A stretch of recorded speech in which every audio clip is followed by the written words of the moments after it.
45 ára karlmaður var í dag dæmdur í 16 ára fangelsi í héraðsdómi fyrir að bana 10 ára dóttur sinni við Krýsuvíkurveg í fyrrahaust. Íranar skutu flugskeytum að bandarískri herstöð í Katar síðdegis til að hefna fyrir árásir Bandaríkjanna á landið helgina. Ísraelar héldu áfram árásum á Íran 11. daginn í röð. Írska lögreglan telur að svör við því hvað kom fyrir Jón Þröst Jónsson sem síðast sást í Dyflinni 2019 sé að finna hérlendis. Hún óskar eftir upplýsingum frá almenningi og talaði við nærri 50 manns hér í vikunni. Hnausþykkt lag af málningu hefur verið skafið af Vesturbæjarlaug í Reykjavík enda málningaflísar farnir að stingast undir táneglur gesta. Laugin fær andlitslyftingu en opnun tefst aðeins. Snorkstelpan, Múmínsnáði, Hattifattarnir og aðrar verur Múmíndals gætu orðið á vegi gesta í nýjum ævintýralundi í Kjarnaskógi.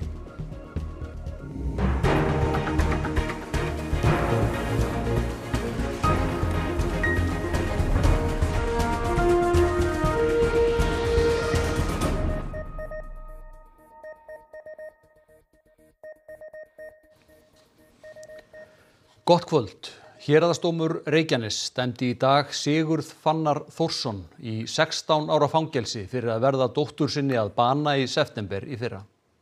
Sigurður Fannar hafði farið með dóttur sinni í bíltúr og voru þau á göngu við Hraunhól við Krýsuvíkurveg skammt frá Vatnsskarðsnámum þegar hann barði dóttur sína margoft í hnakkann með hamri þannig að hún lést og skildi hana eftir í gjótu. Nokkrum klukkutímum síðar lét hann lögreglu vita. Hann var metinn sakhæfur. Hann játaði en sagði ekki hafa verið ásetning sinna ráðinni bana. Því var dómurinn ekki sammála, sagði manndrápið skyndiásetning og að atlagan hefði verið heiftarleg og vægðarlaus. Auk 16 ára fangelsins var hann dæmdur til að greiða móður stúlkunar 5 milljónir í miskabætur og allan sakarkostnað tæpar 12 milljónir króna. Stúlkan hét Kolfinna Eldey og var 10 ára þegar hún lést. Íranar gerðu flugskeyta árás á bandaríska herstöð í Katar síðdegis. Fjöldi nágrannaríkja hefur lokað lofthelgi sinni vegna þessa. Ingibjörg Sara, hvað vitum við þessa árás? Já, Íranar segja að þetta sé svar við árásum Bandaríkjanna á kjarnorkuinnviði landsins helgina. Þeir skutu jafnmörgum flugskeytum og sprengjum sem Bandaríkjaher varpaði í þeirra árás. Það merki að þetta sé táknræn árás og að Íranar vilji minnka stigmögnun í átökunum. En Íranar vöruðu líka Katara við árásunum og enginn slasaðist, allavega ekki því sem við vitum næst núna. Loftvarnakerfi þeirra skutu niður öll flugskeytin. En við ræddum við Federico Suárez sem Íslendingur sem býr í Doha og sendi okkur þessa myndir sem við sjáum hér. Hann sagði að þó að fólk væri ekki alveg rólegt yfir þessu, sé almenningur ekki enn beðinn að leita skjóls. Það hvorki hægt að komast inn í landinu út úr því og hann viti ekki til þess að það sé verið að reyna að flytja fólk frá landinu. Hafa Bandaríkin brugðist við? Nei, ekki enn, ekki opinberlega allavega, en Donald Trump Bandaríkjaforseti á fundi núna með sínum helstu varnarmála ráðgjöfum í Hvíta húsinu. Hann hefur tjáð sig á samfélagsmiðli sem Truth Social, en þar hann aðalega gagnrýna árásir, gagnrýna fréttaflutning fjölmiðla af árásum Bandaríkjanna og Íran helgina. En á sama tíma þá halda loftárásir Ísraela á Íran áfram? Já, akkurat. Þeir hafa meðal annars sprengt vegi við að Fordo, kjarnorkustöðinni sem að Bandaríkjamenn vörpuðu sprengjum á helgina og yfirmaður alþjóða kjarnorkumálastofnunar, hann krefst vopnahlés og hægt sé að meta stöðuna í kjarnorkuinnviðum Írans. Ísraelsher segir loftárásum dagsins hafa verið beint gegn stofnunum í Teheran, höfuðborg Írans, sem stuðlega kúgun stjórnvalda. Meðal þeirra eru höfuðstöðvar íranska byltingavarðarins og Evin fangelsið, þar sem fjölmargir pólitískir fangar eru vistaðir. Dómsmálaráðherra Írans staðfesti að skemmdir hefðu orðið á fangelsinu en að stjórnvöld réðu við ástandið. Íranska ríkisútvarpið segir 500 látna frá því að árásir Ísraela hófust þann 13. júní. Fleiri en 3000 hafa særst.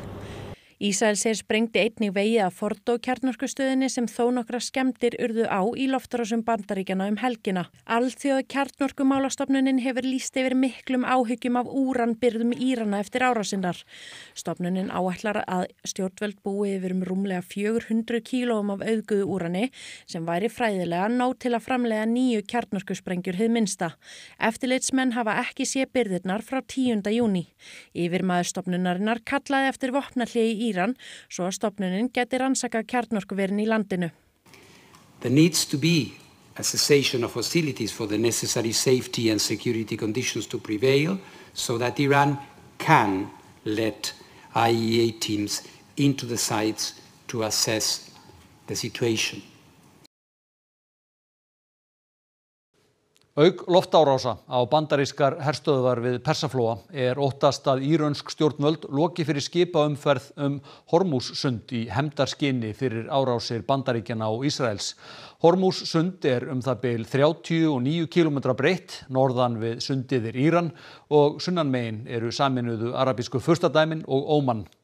Meira en 50 allrar olíu í heiminum fer sundið og stór hluti gas í vökvaformi, enda framleiða ríkin við Persaflóa mikið af olíu og gasi. Lokun Hormúzsunds myndi hafa mikil áhrif allan heim og gæti hækkað olíuverð umtalsvert sem síðan hefði keðjuverkandi áhrif inn í hagkerfi heimsins. There was a newswire coming across that the Iranian parliament has now voted, waiting for the supreme leader. And by the way, we haven't heard anything from the supreme leader, voted to close the Straits of Hormuz, which would be a backdoor, frankly, to an escalation between Iran and the United States. Because if the Iranians try to close these straits, the Americans will open it, and they will come in contact with the Iranian Navy and a lot more. Ríki heims sjá enn flest hag í því að vinna með öryggisráði Sameinuðu þjóðanna frekar en utan þess. Þrátt fyrir að ráðið álykti líklega ekki átök Ísraels og Írans á næstunni, getur alþjóðasamfélagið farið aðra leiðir til að lýsa yfir andstöðu við aðgerðir sem þessar. Vestrænir leiðtogar hafa stigið varlega til jarðar í að fordæma árásir Ísraela og Bandaríkjamanna á Íran og hafa talað fyrir stuðningi við öryggi Ísraels. Sá sem hefur einna harðast fordæmt árásirnar Antonio Guterres framkvæmdastjóri Sameinuðu þjóðanna. Hann sagði árásir Bandaríkjamanna bein ógn við heimsfrið og öryggi. Og hann kannski einn af fáum sem að getur gert það á hátt sem að Vesturlönd kannski óttast eða vilja ekki gera á þessum tímapunkti. Ólíklegt sé að öryggisráð Sameinuðu þjóðanna samþykki ályktun átök Ísraels og Írans á næstunni vegna neitunarvalds Bandaríkjanna. Það bara þannig með öryggisráðið að þegar að hagsmunir fastafulltrúanna eru undir að þá gerir það mun minna heldur en í öðrum tilvikum og þetta bara saga öryggisráðsins og hvernig það byggt upp og við breytum því ekki í dag. Það veki þó athygli að þetta sé til umræðu og ríki öryggisráðsins séu ósammála. Ráðið geti farið aðrar leiðir en að álykta mál. En þetta svona ýmsar leiðir sem alþjóðasamfélagið getur nýtt til þess að lýsa yfir mótstöðu við svona aðgerðir þó að það get ekki krafist, mun ekki samþykkja að krefjast þessa Bandaríkin hætti eða átökum linni. Stjórnmálaskýrendur hafa margir talað hve veik viðbrögð Sameinuðu þjóðanna og öryggisráðsins hafa verið. Það þýðir þó ekki endilega að ráðið hafi minna vægi en áður. Auðvitað grefur þetta undir lögmæti stofnunarinnar og allir svona viðburðir gera það en það hefur nú samt haft þennan tendens að koma aftur og ríki sjá sér hag í að vinna með öryggisráðinu frekar en utan þess í langflestum tilvikum. 5 írskir rannsóknarlögreglumenn njóta liðsinnis 10 íslenskra lögreglumanna í vikunni við að tala við Íslendinga sem geta gefið einhverjar upplýsingar 47 ára íslenskan karlmann sem síðast sást á Írlandi fyrir rúmum 6 árum. Ekkert hefur spurst til Jóns Þrastar Jónssonar síðan í febrúar 2019 þegar hann gekk út af hóteli í Dyflinni þar sem hann dvaldi með íslenskri unnustu sinni. Nú búið að hafa sambandi fjölda manns og boða í skýrslutöku. Í tilkynningunni sem fór frá okkur í síðustu viku var talað 35. Þeim hefur nú fjölgað heldur og eru núna nær 45. Getur þú sagt hvort að þetta eru skyldmenni Jóns Þrastar? Nei, ég get ekki talað tengsl þessara einstaklinga við málið eða Jón Þrast. Eiríkur segir alla sem náðst hefur í hafa brugðist vel við. Hann vill ekki svara því hvort lögreglan gerir húsleiti í þágu rannsóknarinnar. We come here to interview a large number of people who we feel may have some information in relation to where where John is. And we've also come here to appeal to the Icelandic public for help in finding John. What can we, the Icelandic public, do?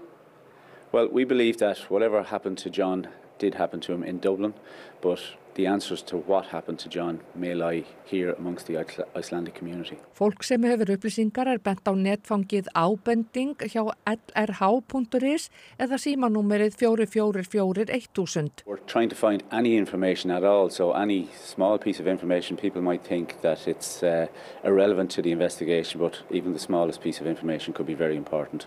So we're here for a week. We'd ask people if they have anything that they'd reach out, and we can meet anybody at any time during this week. Mikill áhugi hefur vaknað á Írlandi eftir fjölmiðlaumfjöllun og eins hér heima. Hlaðvarp RÚV, Hvar Jón, hefur verið feiki vinsælt. Ýmsar tilgátur eru uppi eins og Jóni Þresti hafi verið rænt í misgripum fyrir annan Íslending, en írska lögreglan heldur öllum möguleikum opnum. John's family have been going through heartbreak for the last 6.5 years. We're here to try and find answers for them.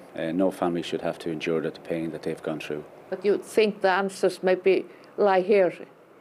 Yes, we certainly think so, yeah. We certainly think that there are people here that do have information as to what happened to John, and we'd like to talk to them and we'd like to reach out to them and ask them to come forward. Annarri umræðu veiðigjaldsfrumvarp ríkisstjórnarinnar var framhaldið síðdegis á Alþingi en henni var síðast frestað á laugardagskvöld. Þingfundur hófst klukkan 3 og hefur drjúgur tími farið í umræðu fundarstjórn forseta sem snýst þó ekki fundarstjórnina sjálfa heldur afstöðu þingmanna til veiðigjaldsfrumvarpsins. Þetta 5. dagur annarar umræðu. Þingmenn stjórnarandstöðunar eru þeir einu sem taka til máls og fara í andsvör hver við annan. Þingmenn stjórnarflokkana vilja ganga til atkvæðagreiðslu málið sem fyrst. Einhverjar óformlegar þreifingar framhald þingstarfa munu vera í gangi. Allir sakborningar í Þorlákshafnarmálinu neituðu sök þegar málið var þingfest í Héraðsdómi Suðurlands í morgun. Maður lést skömmu eftir að hann var skilinn eftir helsærður í Gufunesi í Reykjavík í mars. 3 sæta ákæru fyrir manndráp. Ákæra gegn 5 manns var þingfest í Héraðsdómi Suðurlands í morgun. Fólki ákært fyrir frelsissviptingu, fjárkúgun og dauða 65 ára manns frá Þorlákshöfn. Öll neituðu sök fyrir dómi í morgun. 3 af karlmönnunum 4 eru ákærðir fyrir manndráp, frelsissviptingu, rán og fjárkúgun.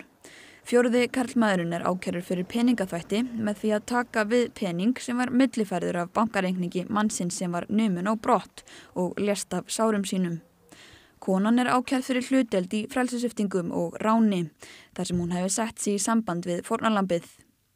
Aðalmeðferð verður í lok ágúst og líklega verður 1 dómari. Fram kom við þingfestingu að það velti á endanlegri niðurstöðu krufningar. Lögreglan á Suðurnesjum rannsakar stungu árás í Reykjanesbæ helgina sem tilraun til manndráps. Karlmaður á 30-aldri í gæsluvarðhaldi til föstudags grunaður að hafa stungið karlmann á 70-aldri. Ástand hans var mjög alvarlegt en hann kominn úr lífshættu samkvæmt upplýsingum frá lögreglu. Rannsókn málsins miðar vel að sögn lögreglu sem tekur ákvörðun hvort farið verði fram á lengra varðhaldi við manninum eftir því sem rannsókn miðar áfram. Ferðamönnum við Dynjanda og Látrabjarg hefur fjölgað. Sérfræðingur segir komu skemmtiferðaskipa og náttúruna sjálfa helstu áskoranirnar við umsjón náttúruperla á Vestfjörðum.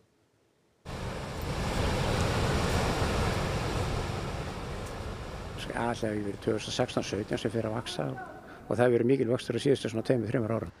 Þangað til Dýrafjarðargöngin opnuðu var takmarkað aðgengi að fossinum yfir vetrartímann. Náttúruverndarstofnun hefur litla reynslu af hvernig fossinn hegðar sér á veturna. Í vor varð ljóst að klakaleysingar höfðu annað árið í röð skemmt nýleg mannvirki við fossinn.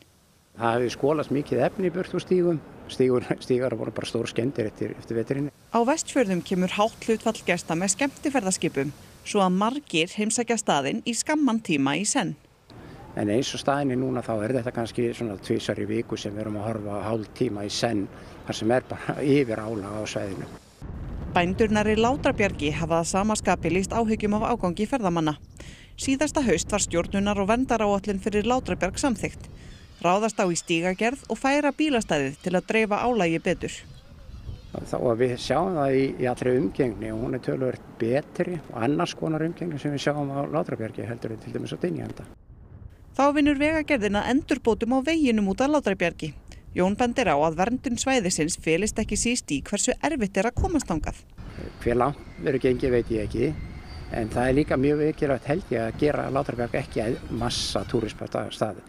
150-200.000 gestir yfir sumar myndi hugsanlega rýra gildisstaðarins talsvert og draga úr upplifun gesta.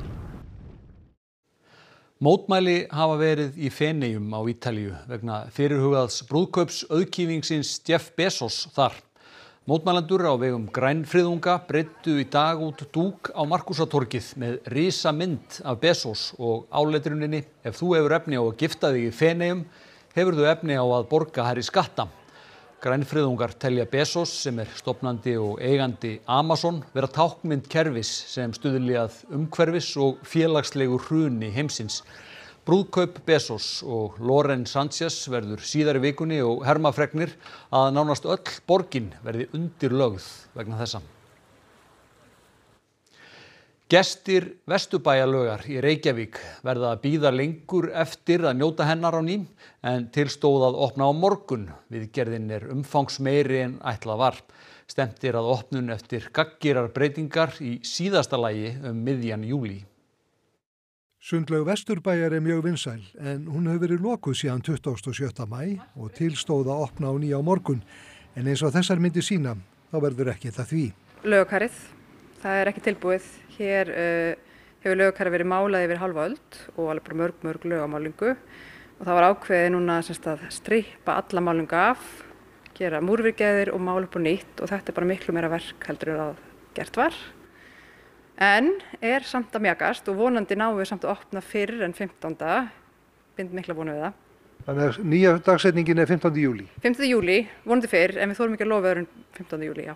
Sundlaugin sem var opnað árið 1961 var upphaflega lögð mósaík sem ekki entist lengi, en þetta í fyrsta sinn í rúmlega hálfa öld sem ekki málaði við það sem fyrir heldur byrjað alveg frá grunni. Búið var að mála hátt í 20 sinnum með þykku skipalakki og því komið veglegt lag sem var orðið til vandræða. Fólk var að fara að fá málingarflísar undir táneglur, þannig að það var ekki hægt að biðja með þetta til miður. En það ekki aðeins verið að laga sundlaugina sjálfa. Sundlaugarhúsið í gagngerri yfirhalningu í lok ágúst stendur til að opna 2 glæsilegar sánur að sögn Önnu Kristínar og innrauðan klefa.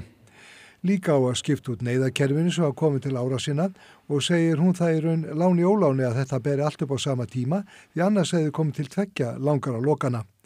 Nýja rennibrautir bæta síðan við í haust. Það vel kunnugt að fastagestir í sundlaugum með vanafastara fólki og ekki vel við rask. Fólk náttúrulega búið að glatta að sé verið að gera fínt.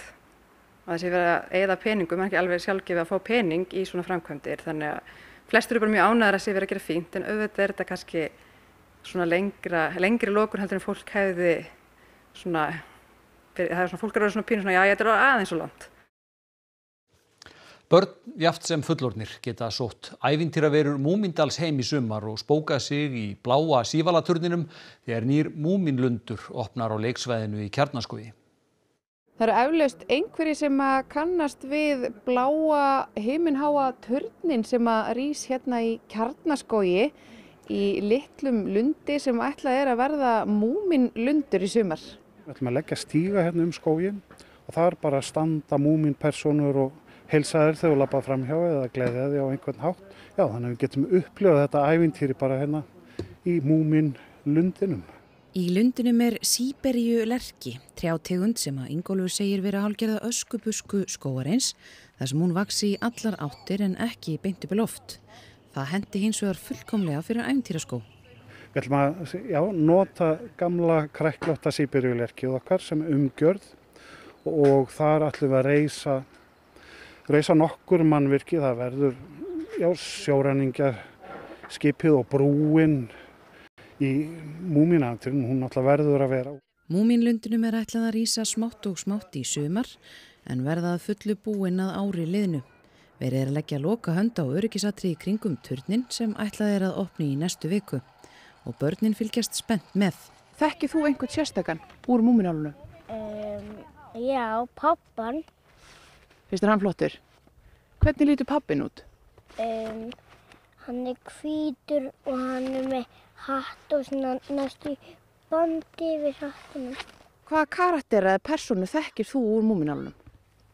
Snorkstelpu, hún með gult hár og með band á fótnum og það sem ég veit og hún mjög falleg. Hún mjög falleg. En þekkir einhverja fleiri? Já, Múminsnóðinn og svo líka Snúð. Hvernig hann aftur? Hann svona í grænum fötum og með grænan hatt og alltaf græn. En veistu hvernig hús Múmínálfan á litin? Blátt. Já, það lítið? Svona miðju en það mjög hátt. Baldín, hvað ætlið þið að bjóða upp á í Kastljósi í kvöld? Já, við ætlum að fá til okkar Kristrúnu Frostadóttur forsætisráðherra. Það svona kannski styttist í þinglokin og við ætlum að fara yfir stærstu málinu. Þetta munum við ræða stöðuna í Íran í ljósi frétta þaðan, en líka fara svona yfir stóru málin hérna heima, kannski forvitastu það hvort að það svona sjáu fyrir endan á þessu og hvað verður þessi stóru mál eins og veiðigjaldafrumvarpi til dæmis sem að mikið hefur verið rætt á þingi. Sjáum hvað hún segir þetta allt saman og eftir. Fylgjumst með því, takk fyrir þetta. En þá kíkjum við á veðrið, austanátt á morgun víða gola eða kaldi skýjað á öllu landinu og allvíða dálítil rigning eða súld einkum sunnanlands. Hiti frá 6 stigum við austurströndina upp í 16 stig á vestur- og norðvesturlandi. Við förum nánar yfir horfur næstu daga að loknum íþróttafréttum.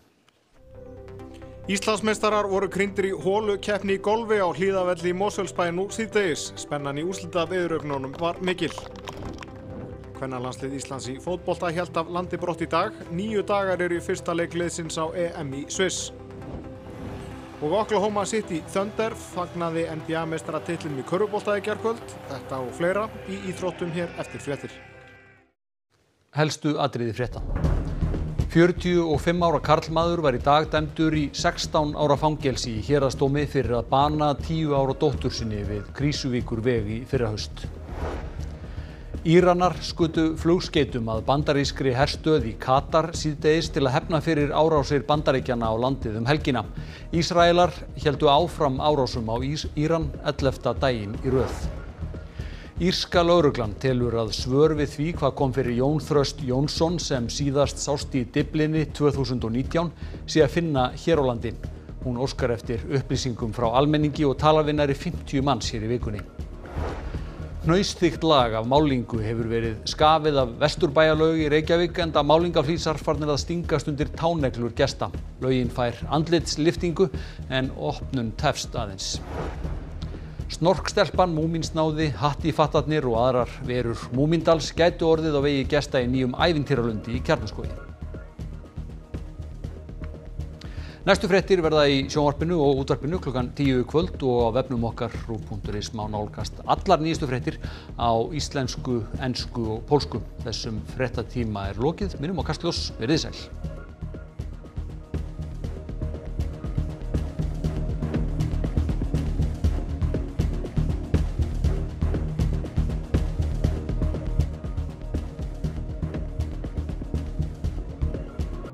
Á RÚV